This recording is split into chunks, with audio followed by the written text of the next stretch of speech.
Herzlich willkommen hier im Neurotalk. Heute mit Christine Büttner, der Mutter von dem bekannten Musikproduzenten The Fat Rat, die fette Ratte.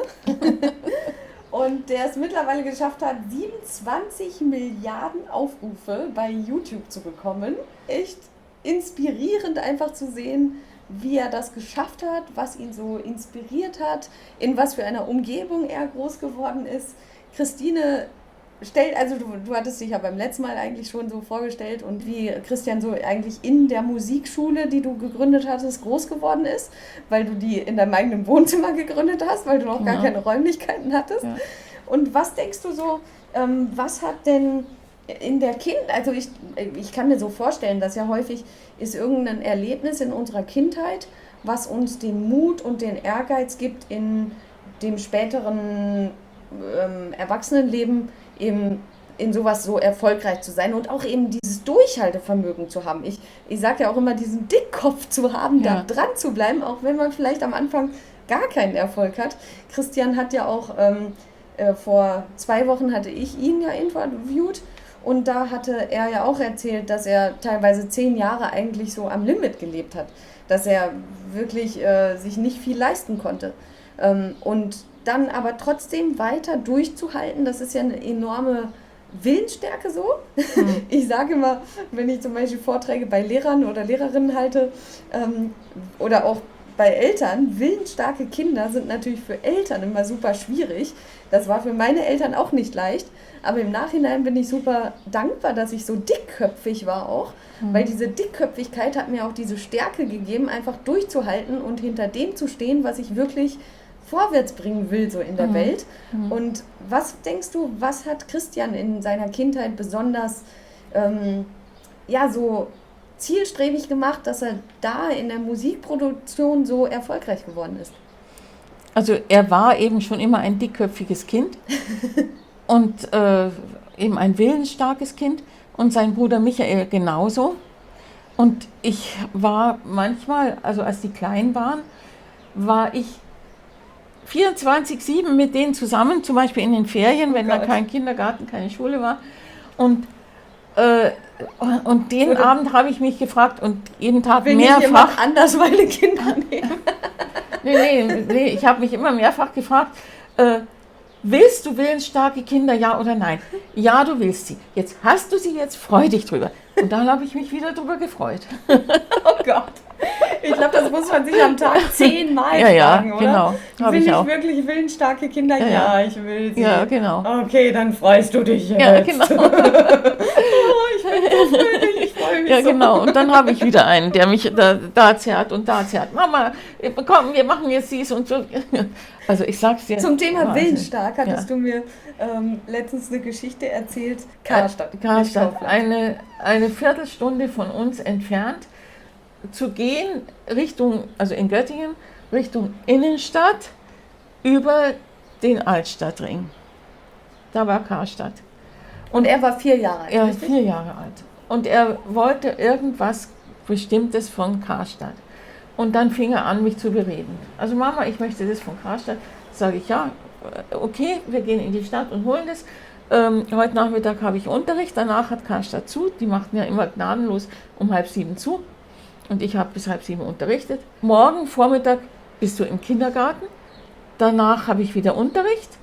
Und danach ist dasselbe. Übermorgen können wir in die Stadt gehen. Und dann kannst du nicht und kannst du nicht das und dann die Schüler und kannst du nicht umlegen und so. Also es war unglaublich. Er hat ja das Herz auf der Zunge und die ganze Zeit versuchte er mich davon zu überzeugen, dass es doch geht, dass er heute irgendwie an dieses Ding kommt, was er unbedingt wollte. Und dann hing er so sehr an mir dran und ich habe immer wieder gesagt, Christian, ich habe es dir gesagt, übermorgen ist der früheste Zeitpunkt. Die ganze Zeit ging es. Und dann habe ich die Nerven verloren, dann habe ich gesagt, Christian, lass mich in Ruhe. Ich kann jetzt nicht mehr. Mach, was du willst, aber lass mich in Ruhe. Okay, dann gehe ich allein zu Karstadt. Mit 4 Jahren. Mit 4 Jahren. Und das war 15 Minuten Laufweg. Ja. Und er wusste aber, wie man da hinkommt. Ja, er wusste, wie er hinkommt. Und es wurde dunkel und es hat geregnet. Und dann habe ich ihm seinen Regenanzug angezogen. Das war so ein ganz, so wie so ein Ostfriesennerz aus so einem gewachsenen Zeug, Größe 116. Also ein Ganzkörperanzug. Und so habe ich diesen kleinen Kerl allein in die Stadt gelassen. Und dann habe ich meinem Mann Hermann gesagt, Hermann, bitte geh du hinterher, guck, was er macht. Der kann ja ruhig das Gefühl haben, dass er allein geht, aber guck einfach, was er macht. Nö, warum soll ich? Glaubst du, dass er da nicht heil wiederkommt? Nö, ich muss da nicht mit. Oh Gott. Also ich habe dann in meinen Stunden, die ich dann gegeben habe, Blut und Wasser geschwitzt. Stunden später war Christian wieder da. Stunden? Ja. Warum denn Stunden? Weil die das, was er wollte, nicht hatten. Und dann hat er ganz viel Zeit damit verbracht, sich was anderes auszusuchen und war also überglücklich, dass er das andere dann hatte. Ja, und dann hat er sich auch Zeit gelassen beim Heimgehen. Hat er noch in die Geschäfte reingewunken, wo er jemanden kannte. Bei der Metzgerin hat er Ja, genau, erzählt, ne? ja, genau. Und die hat dich dann später drauf angesprochen und hat gesagt, was hat er denn da alleine gemacht? Genau. Wow. Ja, also so war das. Aber das war Gott sei Dank nicht Alltag. Alltag war, dass ich schon einigermaßen wusste, was die Jungs machen. Und die waren sehr selbstständig. Aber als Christian dann 8 Jahre alt war oder 9, dann hat er sich einfach auf sein Rad gesetzt, ist allein irgendwo hingefahren und also in ganz andere Gegenden von Göttingen und kam auch dann in der Regel heil wieder. In der Regel? Ja. Einmal war er heftig gestürzt, dann haben ihn seine Freunde irgendwie wieder fast bewusstlos nach Hause gebracht. Also, was? Ja, das war schon heftig. Oh Gott. Aber ich meine, was sollte ich machen? Ich habe unterrichtet und ich konnte mich nicht um die Kinder kümmern. Ja. Und dann wollte ich mal, das ist auch interessant, dann wollte ich eine Stunde von einem anderen Mädchen verlegen. Ja. Die ganze Gruppe verlegen, weil wieder 2 Kinder da nicht konnten, wollte ich von Dienstag auf Mittwoch verlegen. Und dann kam die Mutter, sagte, nein, das geht nicht. Mein Kind hat Mittwoch alle Hauptfächer und Donnerstag alle Hauptfächer. Sie braucht den Mittwochnachmittag, um Hausaufgaben zu machen. Da habe ich mir gedacht, wann haben eigentlich meine Kinder Hauptfächer? Keine Ahnung, keinen Dunst. Das war, also, die waren halt sich selbst überlassen. Ja. Aber die waren trotzdem gut in der Schule, oder? Nee. Die haben immer nur dann was getan, wenn es drauf ankam. Ja, was ich auch für ein Zeichen von Intelligenz halte. Ja, absolut. Faulheit lässt uns ja auch innovativ werden. Ja. Weil warum haben wir Menschen kreative Ideen entwickelt? Weil wir faul waren, weil wir es einfacher haben wollten. Genau, ja. Er hat keine Ehrenrunde gedreht, also ist nie sitzen geblieben. Aber ich glaube, er hatte auch mal drin Versetzung gefährdet und dann wusste er muss wieder was tun und dann hat er wieder was getan. Also, und jetzt nochmal zusammenzufassen, ich habe schon wieder vergessen. Also was hat ihn jetzt ausgemacht, dass er so erfolgreich geworden ist? Also Christian ist ein Mensch, der weiß, worauf es ankommt und der kann sehr, sehr zielstrebig und fleißig sein. Ja. Nur nicht in Schulstoff, wo er nicht einsieht, wofür er den jemals wieder braucht. Ja, logisch. Aber immerhin so weit, dass er dann die Klasse schafft. Ja. Aber ihn ärgert es immer, wenn jemand sagt, ach du und hast so ein Glück gehabt. Nein, sagt er, es ist kein Glück. Es ist einfach harte Arbeit. Er ist, wie eigentlich früher alle Musiker waren, das waren Handwerker. Ja. Die haben auch nicht alle Kompositionen selbst gemacht. Also von Bach weiß man's, von Johann Strauss weiß man's. Die hatten ihr Team und so wie ein Tischler auch nicht jedes Werkstück selbst von Anfang bis Ende macht, sondern seine Leute hat, die da ihm zuarbeiten. Genauso hatte das jeder Komponist. Ja. Und so sind die Komponisten auch Handwerker. Und Ja. Handwerk bedeutet, dass man sich dahinter setzt und was tut erstmal.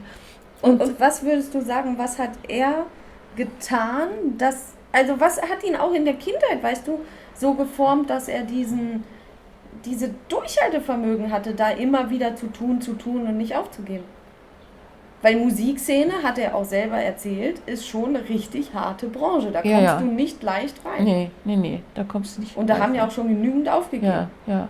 Aber er hat eben, als er in die USA ging, Ja. da hat er mir erzählt, weißt du, ich habe einen Vorteil gegenüber 95% aller Musiker, ich bin zuverlässig. Ja. Und pünktlich, zuverlässig und ich halte Verabredungen ein. Und Ja. zwar immer, egal was ist. Ja. Und er hat ja dann zuerst sich dafür hergegeben, Klingeltöne zu produzieren. Klingeltöne. Ja, genau, Klingeltöne. Wo die meisten Musiker sagen, nein, das ist unter meinem Niveau. Aber er hat gesagt, wieso? Also eigentlich kannst du davon nur lernen. Und er hat doch eine Menge gelernt. Ja? Was Ja. lernt man durch Klingeltöne? Was wollen die Leute hören? Ja, okay, das stimmt. Ja, ja. Das Und lernt das ist ja man. eines der wichtigsten Sachen eigentlich. Genau. Den Kunden verstehen, Customer Relationship, Ja, Customer Journey, also im Endeffekt Ja. verstehen, was der Kunde braucht. genau. Und das, auch das Vokabular des Kunden nutzen. Das lerne ich ja Ja. immer wieder, womit ich auch am Anfang sehr gescheitert bin, weil ich einfach falsches Vokabular genutzt habe. Ah ja.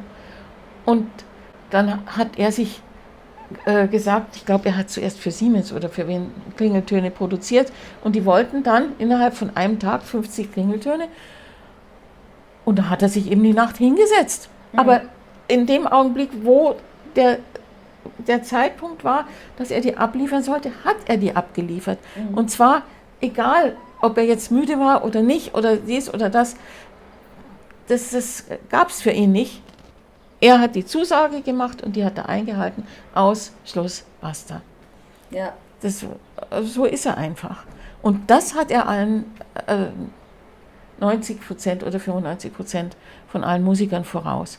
Weil ich bin ja selbst umgeben von Musikern Ja, in meiner du bist ja auch Musikschule. Musikerin. Ja, eben.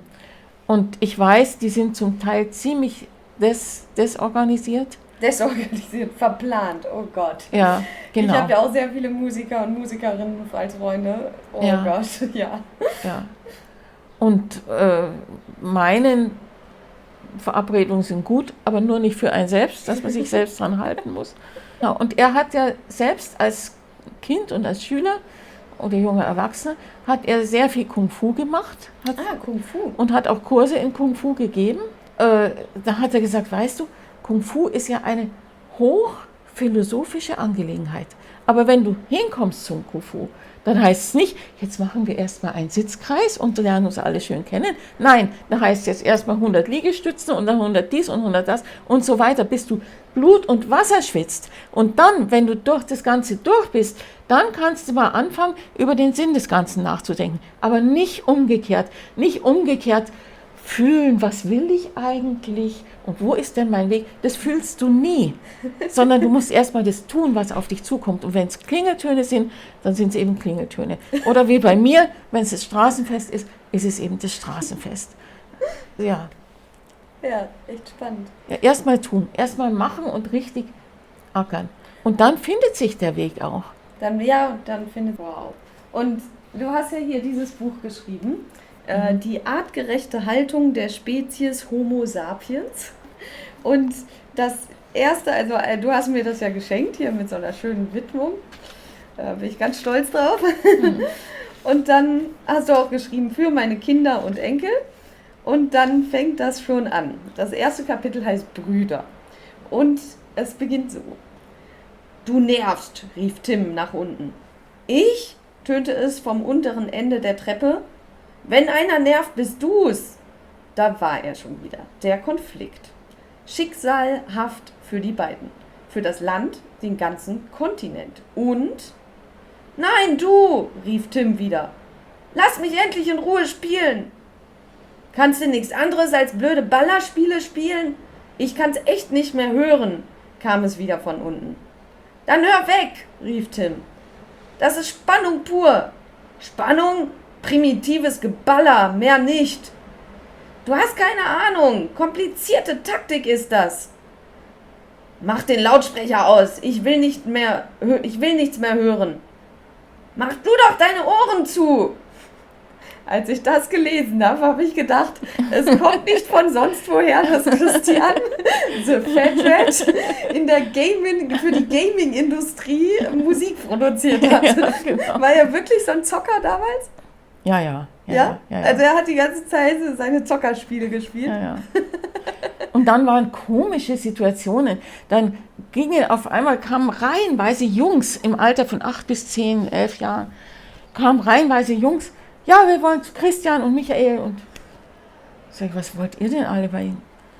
Ja, wir wollen was lernen von denen. Dachte ich mir, ja, ist ja nett, aber woher wissen die das eigentlich?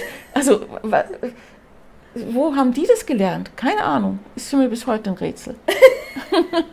Naja, wahrscheinlich waren das irgendwelche Zockerkumpels, die mit dieses Spiel gezockt haben, oder? Ja, aber die wollten trotzdem was lernen über Computer und über Programmieren. Und ich weiß nicht, woher die das konnten. Obwohl Michael, der war schon, weißt du, in einer Situation, wo andere abends Mickey Maus lesen im Bett, da hat Michael Programmierbücher gelesen. Programmierbücher. Das ist ja auch wieder sehr nerdig. Ja, genau. Das hat ihn so interessiert, diese Programmiersprache. Wie alt war er da? 8. Mit 8 hat er Programmiersprachen gelernt. Ja, genau. Und dann dann kamen die PCs auf.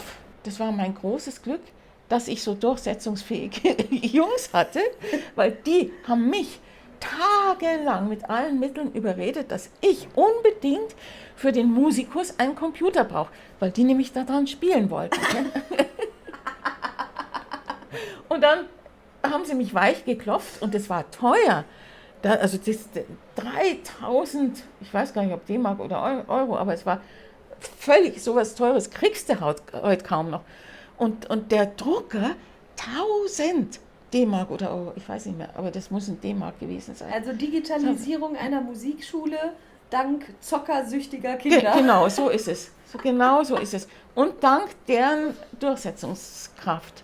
Dickkopf. Ja. Und dann habe ich mit denen ausgehandelt, ja, wir kaufen ein, aber nur, wenn ihr mir das alles so einrichtet, dass ich das gebrauchen kann. Und das hat geklappt. Also wir waren wirklich sehr früh digitalisiert von der Musikschule her. Gezwungenermaßen. Ja. Wegen dickköpfiger Zockerkinder. Genau, ja.